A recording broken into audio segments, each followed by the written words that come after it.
Charisma Quotient. I'm your host, Kim Seltzer, a dating and makeover expert, where I will help you build confidence, make connections, and find love from the outside in.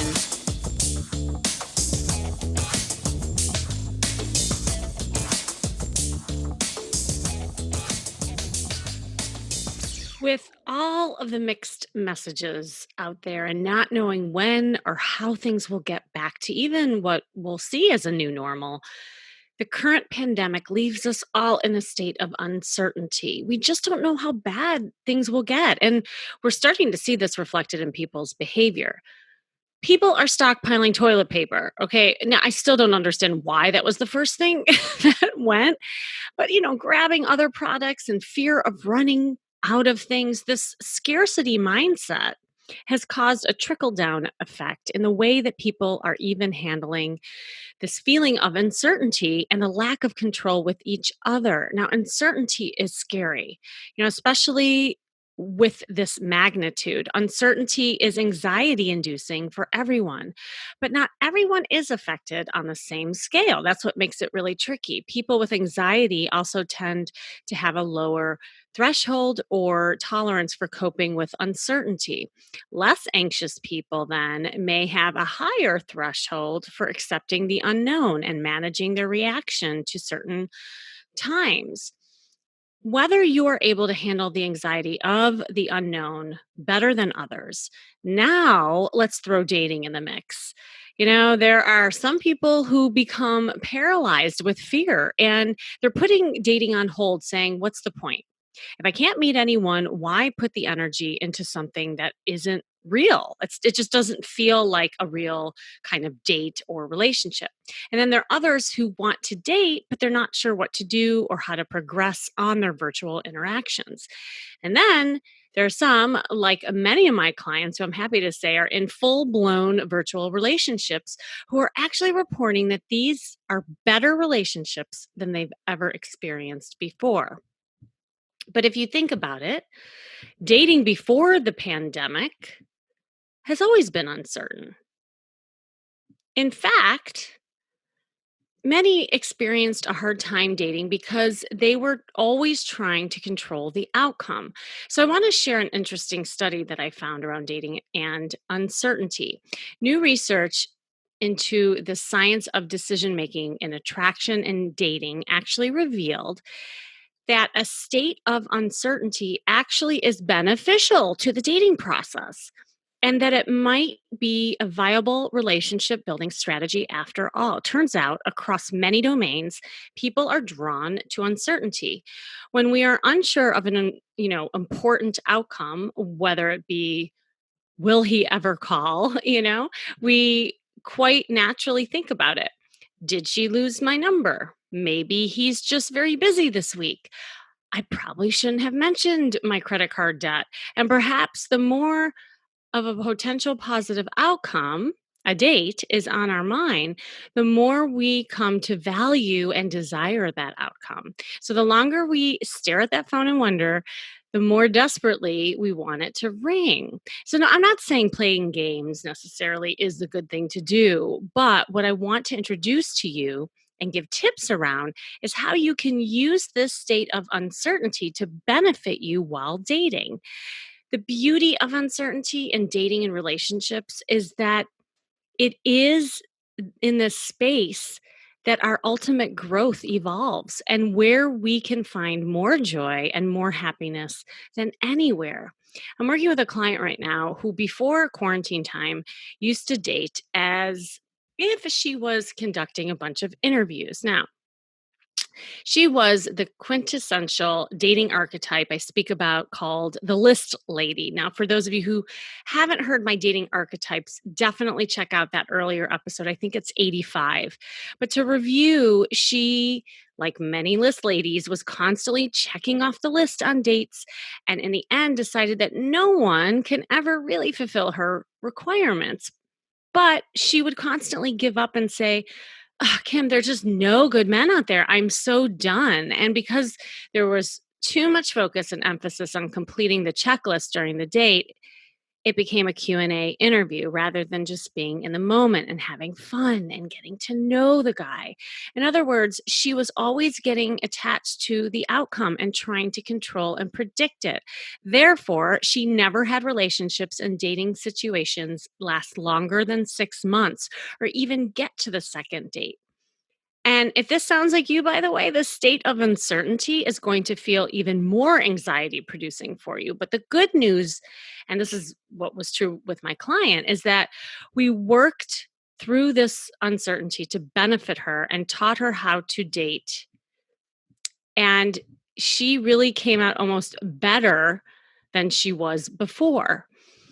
So, what happened is that she learned to let go of the list, be in the moment, and use social situations to create opportunities, no matter what the outcome may be.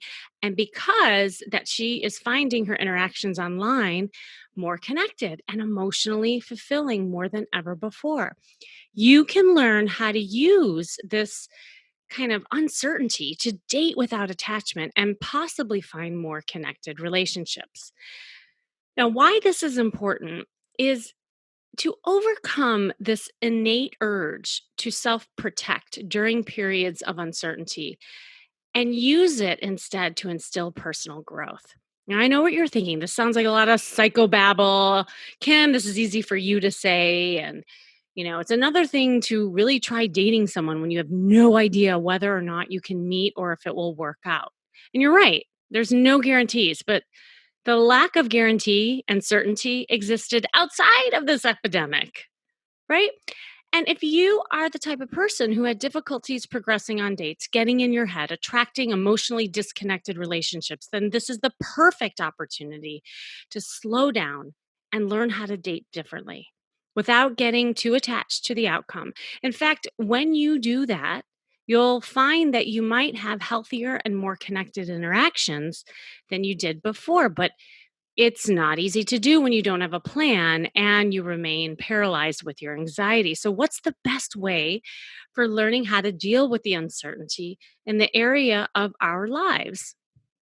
The good news is there are methods of dealing with this nagging feelings of dread. We can't stop hurricanes, bad news, pandemics, or the clock, but it helps to focus on what you can control, and that is yourself. This is where the empowerment comes in.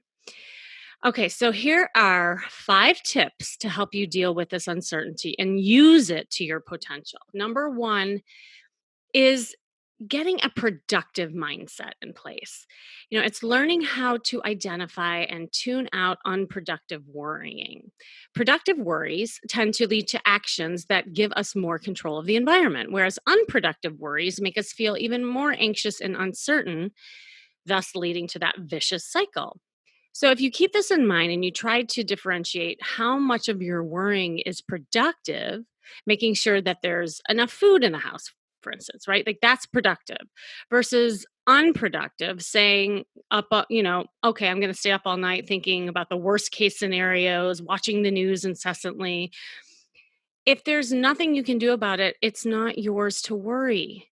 So, if you just kind of tune out the worrisome thoughts. I know that's not easy, especially if you're an anxious person. But with that being said, the act of taking a step back and recognizing what is and isn't worth the worry can really be a great first step. So, for instance, worrying if a guy you see in a profile doesn't fit the bill as being your boyfriend, that's unproductive. Okay. You're thinking way too much about it and you're getting in your head and then you're missing opportunities versus seeing someone that looks interesting and having a conversation with them and booking some virtual dates to see how you feel. That's more in the moment and it's way more kind of productive energy for you to use. Remember, you are actually wasting more time by vetting and worrying versus having a couple conversations and staying present.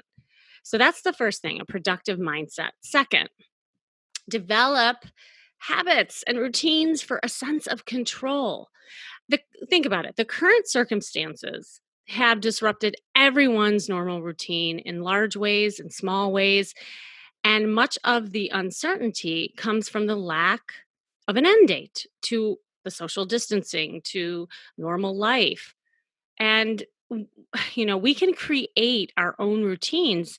And guess what? That will give us structure and a sense of control, even on a smaller, more individual scale. There is no right or wrong routine, but choosing a few things and sticking to them help more than you realize.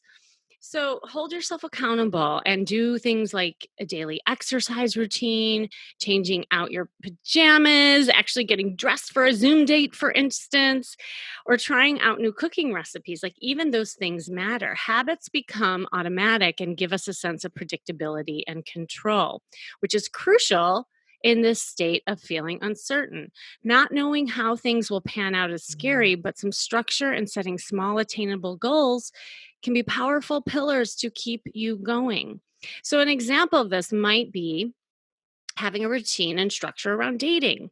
Pick times of the day to go on the apps and pick social times for your Zoom dates so that you have structure to it. And in turn, you'll have more positive energy around it. What the biggest mistake I hear people are making is that they're getting really burnt out because they're just, going on the apps in spurts. And so maybe they'll spend 3 hours one day just swiping and they get totally numbed out, burned out. And then there are other days then they feel lonely. If you put more structure around it, so let's say every day at 5 o'clock to 6 o'clock, you will dedicate that time towards dating. And whatever that may look like, you do it. Short spurts in a structured, predictable way is the way to go. All right, so that's the second thing. Develop habits and routines for that sense of control. Number three, focus on gratitude and change your perspective. It's amazing how gratitude can transform anxiety. Like, when you find the silver lining in a new reality, it's super important. And you may not always know why or how or when of things, but you can reframe your perspective by acknowledging unexpected upsides and being thankful for what you do have. During this quarantine, for example, you only have to dress up from the waist up. Like, that's kind of a positive. You could wear your yoga pants and sweatpants. You don't have to have the full outfit. That's a different perspective. You have dates on the calendar to look forward to. You don't have the pressure of getting physical with someone too soon. You get to practice building emotional connection and knowing someone in a more vulnerable, authentic way without the pressure of being physical, too. So, again, that's a different perspective than saying, oh, I can't meet anybody. What's the point of dressing up? I'm just going to stay in bed all day. I'm not going to shower. It's seeing the positives, and that really does make a difference in these times of uncertainty. All right, number four, seek humor and find the playfulness of this uncertain time. Okay, I mean, be honest. There's a lot of humor we can all find in what we are going through, and that in essence connects us. Whether it's a TV show, funny tweets, memes, or doing funny things on dates, humor is very much about the here and now. And the more we're in that headspace, the less our minds travel to the future and remind us of how uncertain it is. A client that I was working with shared a fun date she recently had where she played that 20 questions game. And I think she did a little like truth or dare with her date. And they had so much fun. And she was saying to me, gosh, I never would have done that had I gone out on a first date to happy hour with a guy. I know that those days I usually was more stiff and more proper. So it's kind of allowing people to let go and be more playful with one another. It's breaking down barriers and being more playful in ways that they would never do before. So there's a sense of, F it. It's like, I don't care. I'm just going to go do something and be silly. And not caring attitude allows people to be playful and fun. And guess what? That is super attractive.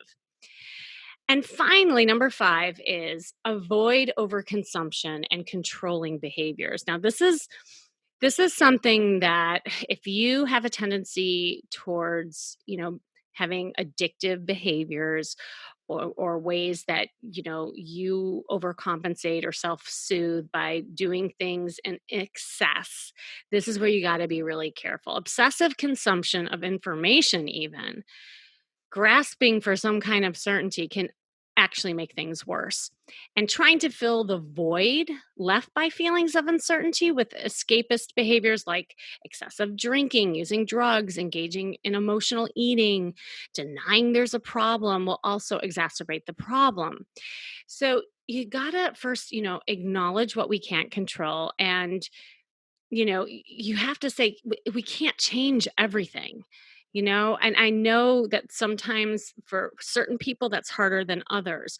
Wanting to know and control everything fuels that uncertainty. So, of course, seeking out information is vital and keeping up with the news is important, but constantly refreshing your news feed and social media and numbing out on Tinder to fill the gaps only adds to the anxiety and the burnout.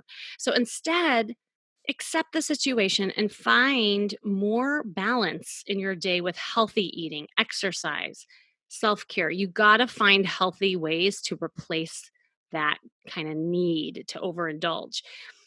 Using dating instead as a way to connect with people and keep that social muscle going, for instance, is way better than just numbing out as a distraction. And that's a big difference.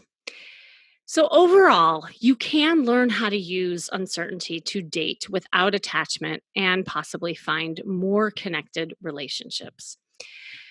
Okay, time for the letter. I've been getting a lot of email, as you can imagine, trying to figure out this whole thing. And this is from Susie. And she said, I have tried online dating for a while and I am not liking it because there just is a ton of fake people and not getting past first dates. I feel totally burnt out and recently just gave up. But if I were to be really honest, I don't usually get past the first date out in the real world and probably could get some help on my dating profile, conversations, and flirting. I tend to be on the shy side, so trying to land a date and having conversations online is even harder. Should I just wait until this whole quarantine is over? I'm exhausted and I feel defeated. So part of me says, why even bother, especially when things are so uncertain? And I may not be able to meet anyone anyway.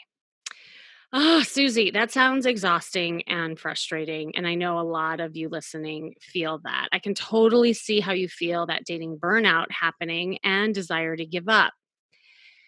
But this is the perfect time to get a handle on this so that you come out better than you were before. The truth is that you had challenges, and you said this around things not progressing before all of this even happened with the quarantine. So why not use this time to learn to do things a little differently? It's hard to do that, I know, but you have to have a plan, especially when you feel uncertain about things. So here's what I would recommend. Number 1, don't go in and use virtual dating thinking that you're trying to land a boyfriend. I have a feeling you're doing that a little bit and you're getting really frustrated and then you feel desperate and then things are backfiring. Really get in the mindset that this is practice so that you can learn how to progress in conversations and get over some of your shyness in the comfort of your own home. I'm telling you, my shy people are thriving right now. I can't even tell. Those are the people who are getting in the virtual relationships because they're using this time to practice some of this stuff. And can you only imagine if you practice how to get out of your shell now, how much easier it will be when you get back out there? All right. Number 2, take a hard look at what you are saying in your conversations online. So are you asking, boring questions? Are you saying, how's your day? Hi, hey. Ugh, I've seen so many of those, and it's maddening to me. And then people get mad why things aren't progressing on dates, or even broad stroke questions like, "How was your Friday? Hope you had a good day." That kind of thing. I mean, what are you supposed to say from that? So just firing questions and not sharing anything about yourself, your conversations are going to crash and burn. Usually conversations crash if you are not contributing to what somebody is saying or how you're feeling. And so then if you're just constantly either asking them questions and they're boring and broad, they feel bored or interrogated. So really pay attention to that and try to share more and not just wait for them to ask you questions. You got to bring something to the table as well. It's a two-way street. Okay, number 3, practice flirting. My guess is, just from the fact that you're not progressing, is that you're playing it safe and you're not flirting. So men are not taking it to the next level with you because you're falling into the friend zone. I'm just guessing. Obviously, I don't know you. But remember, this isn't a LinkedIn exchange or an interview. This is a person you possibly want to date.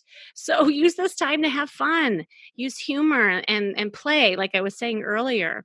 Stop playing it so safe. You can learn how to use uncertainty to date without attachment and possibly find more connected relationships. You just got to learn how. So I hope that was helpful. I hope that put you all in a more positive, hopeful mindset and learn to just let go of the attachment of the future and just enjoy what today brings. And you'll worry about tomorrow. Thanks for joining me today. It's been the Charisma Quotient. Always, I'm your host, Kim Seltzer. Remember, you can build confidence, make connections, and find love from the outside in. And if you want to know more, go to my site, kimmyseltzer.com, Kimmy seltzer.com. And I hope this inspired you today and give you hope to use the time to be a stronger dater and find love. If you're listening to this and you relate to feeling that dating burnout and riddled with anxiety around the uncertainty to date, take advantage of my free breakthrough calls. You know, book it here. There's a link in the show notes. That 30 minutes could perhaps give you the momentum you need and clarity you're looking for. And stay tuned until next week with more tips on how to feel and look fabulous every day.